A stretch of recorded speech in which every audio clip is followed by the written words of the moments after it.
Third quarter GDP coming at 3.5%, beating expectations. Here now is Steve Forbes, Forbes media chairman. What did you think of this report? The report was a good one across the board. Investment, I think, will go up once we get these trade worries out of the way. Inventories were a bounce back from what you saw in the second quarter. So overall, very solid. Nothing to shed tears for here. And the fact the market tumbled on it shows the market's worried about the future, not what's happening here at the present. Well, I mean, if I were to poke a few holes in it, we saw hiring, borrowing costs seem to be having an impact on housing and car purchases. I mean, those are some pretty big purchases that it seemed like people were more reluctant to make in this report.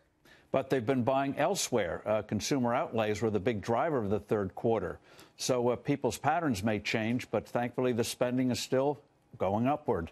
Yeah, well, although we don't want everybody to spend too much. I always get a little nervous when you say that. Not if you're a retailer. Yeah, right. There you go. Well, moving into the next quarter, do you think that they keep up this rate? When there are various White House spokespeople out during the day, they were a little bit more shy about the future, I would characterize it.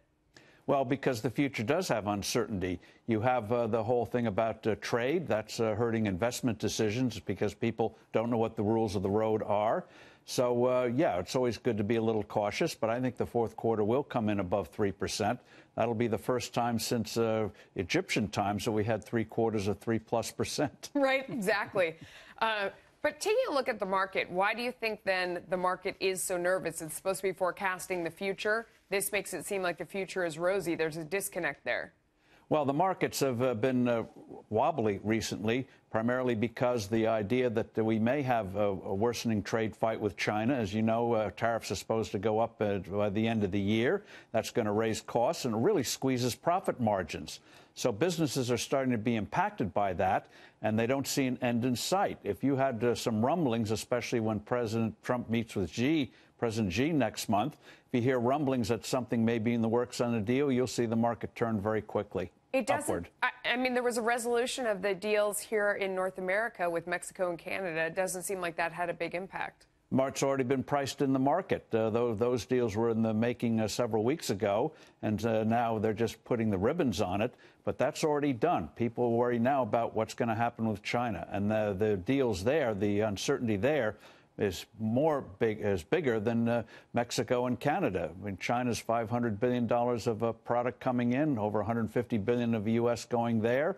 Moreover, you've got these very sophisticated supply chains that could be disrupted. So getting the old NAFTA thing out of the way, very good. That's what sent the market tumbling last February. If we forget, in February, we had a couple of days where the market went down 1,000 points. Yeah. So the market is wobbly because they don't know how the China thing's going to play out yet.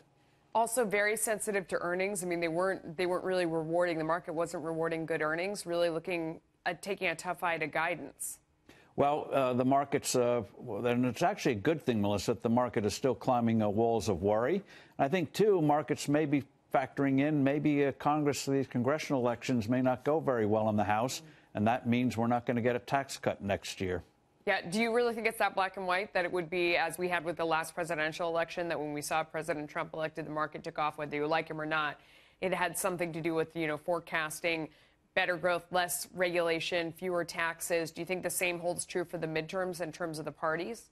Yes, in the terms of the House of Representatives, if the Republicans did retain the House, that means, and plus there'll be gains in the Senate for the Republicans, and that means you're likely to get not only no more blockages to deregulation, but also prospect of a real tax cut next year in anticipation of paving the way for the 2020 presidential election. So, yes, the House will have an enormous impact on expectations. Steve Forbes, thank you. Thank you.